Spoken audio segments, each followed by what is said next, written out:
These are M16 rifles, property of U.S. government.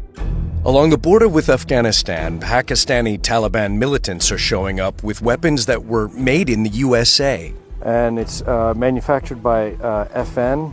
Yes. USA out of Columbia, South Carolina.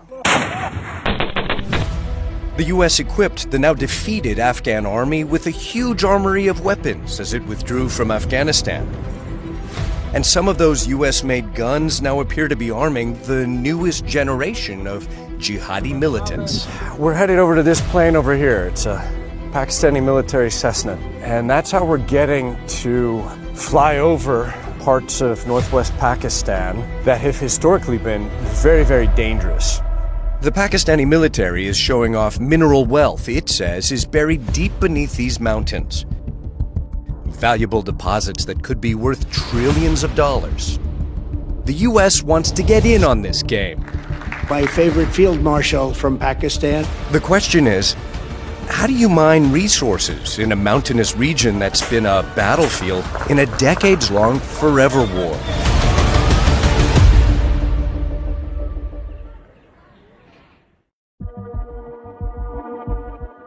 This is part of why it's been so difficult to battle the insurgency, because it's very hard to control these peaks. Okay, we've landed here in South Waziristan in Wana. The army loads me into an armed convoy. We pass truckloads of heavily armed soldiers returning from patrols and arrive at the aftermath of a recent truck bomb. The size of this explosion, you can tell, was massive. It ripped out the fortifications, the walls here at the front, at the gate of this school, this cadet college, and killed in this location at least 3 Pakistani army soldiers. Security camera footage shows the moment the truck bomb detonated. Moments later, a second wave of 4 insurgent gunmen ran through wreckage of the gate and stormed the school. These steps are still splattered with the blood of a school cook and a waiter who were both killed, gunned down in the initial assault. There were more than 500 students aged 12 to 18 on campus.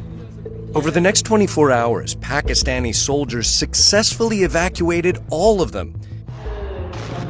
They were attempting to run away after a failed attempt to take hostages. They were killed by the forces right there, in front of this building. Colonel Mohammed Tahir of the Pakistani Special Forces says the attackers were all citizens of Afghanistan. Look closely here. What does it say, Colonel? Yeah, it says property of U.S. government. Yeah. M16. As is this M16, yes. And then this M16 as well. This is particularly creepy. The Army says each one of the fighters were found wearing these white headbands. This one is still stained with the blood of the dead fighter. This is a special ready for martyrdom force. These guys were ready to die fighting, carrying US-made guns. I'm taking photos of the serial numbers of these M16s. And what we'll try to do is go back and kind of cross-reference them, check with the US government to find out what they're doing here. The U.S. military confirmed to CNN that 3 out of the 4 rifles were supplied to Afghan security forces in and around Kabul years before the withdrawal. The Pentagon declined to comment further on this matter. The war between governments and jihadists along the Afghan-Pakistan border has been going on for decades. What is new is the recent appearance of U.S.-made weapons in the hands of Pakistani Taliban militants in their propaganda videos. The Pakistani Taliban is an independent entity with deep links to the Afghan Taliban. I've counted more than 100 M16s, all with the marking property of U.S. government. And the Pakistani military says that these were all captured from the hands of killed Taliban fighters. What happens to the weapons that were supplied to the Afghan government? Well, the Taliban get it all, or a majority of it. To get a sense of the scale of what the Taliban captured, I reach out to John Sopko in Washington, D.C. He spent 12 years as Special Inspector General for the U.S.'s $148 billion Afghanistan reconstruction program. It provided billions worth of weapons to the Afghan security forces. 300,000 some small arms weapons ended up with the Taliban.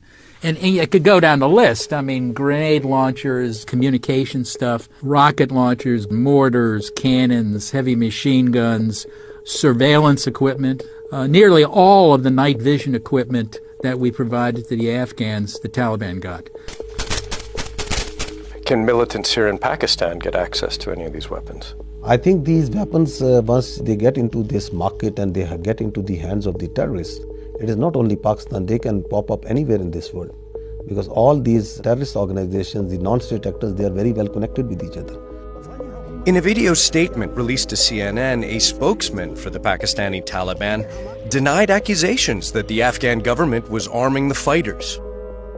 Meanwhile, the Afghan government tells CNN that weapons left behind after the withdrawal of foreign forces are under the complete strict control and protection of the Islamic Emirate of Afghanistan, and no one has been allowed to use these weapons for any kind of illegal use. It's here at Peshawar's Civil Military Hospital where you get a glimpse at the human cost of this conflict. Colonel Bilal Saeed is an army surgeon here. You're meeting Abdullah, sir. Hi, Mr. Abdullah, how are you? Abdullah, kaise ho? Sir, pooch rahe aap kaise ho? Military statistics show a surge in casualties since 2021. That's the year the Taliban took over Afghanistan. Amid the survivors of this violence, Alahadin, this 30-year-old father of three, serves in the Frontier Corps, a provincial paramilitary force. But an insurgent surprise attack on November 9th that took both his legs was his very first time in combat. First time, sir. Yeah. When you were hit, did you know it was a very serious injury? मैं होश में था और पूरा होश और जोश आवाज के साथ था और अपने दुश्मन को मैंने काफ़ी नुकसान भी कोशिश किया था लेकिन मेरी बस की बात में उस टाइम नहीं था बहुत दूर थे अगर मैं जिंदा हूँ और आखिरी सांस तक हो इनको बच्चों को भी मैं याद रखूँगा उनको नहीं छोड़ूंगा Have the wounds changed over the years? Sir, one can appreciate a changing pattern of wounds. Now we are receiving patients with long ranges, gunshot wounds, sniper hits. Now we have casualties coming in after the sunset hours because of weapons, night vision devices.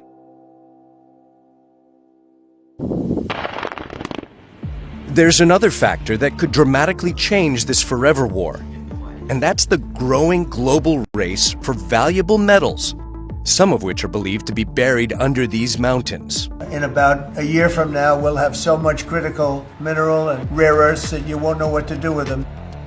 The Trump administration is actively looking for new places to find these resources as it seeks to break China's virtual monopoly on some of these materials. In December, the U.S. Embassy in Islamabad announced a $1.25 billion investment in a Pakistani copper mine.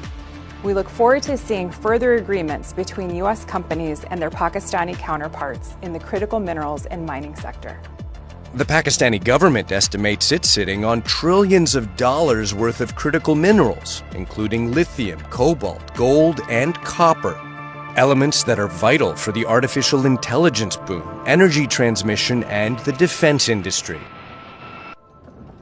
For weeks, we asked the Pakistani authorities for a first-hand look at these valuable deposits. It's simply described as too dangerous to try to travel to this area by road, so we have to see it from overhead. The Muhammad Khail copper mine is located in the turbulent North Waziristan region. It's just 10 kilometers, around 6 miles from the Afghan border. This is part of what's so crazy about the situation right now. You've got valuable deposits of metals like copper that are being mined right now but they're being extracted in areas where Islamist insurgents had been active for decades. The Pakistani government has placed great hopes that a global rush for copper and other critical minerals could transform the economy, but there's a possible spoiler: the recent eruption of hostilities between the Pakistani government and the Taliban government in Afghanistan. Did Pakistan bomb Kabul? Yeah, we did go into Afghanistan. That's a startling admission from Pakistan's defense minister. He admits he celebrated when the Taliban took over Afghanistan in 2021. But now he accuses the Afghan government of arming the insurgency in Pakistan. They are like Siamese twins, you know. But are some of the Taliban officials that have been fighting with Pakistan some of the same people who used to live and take shelter here? Yes, that's correct, you know. They still have properties over here. They still have some of their second or third families over here in Pakistan. Is that the definition of blowback? Yeah, I think so. Pakistan may now add itself to a growing list of governments that have miscalculated in Afghanistan, a war-torn country often referred to as the graveyard of empires.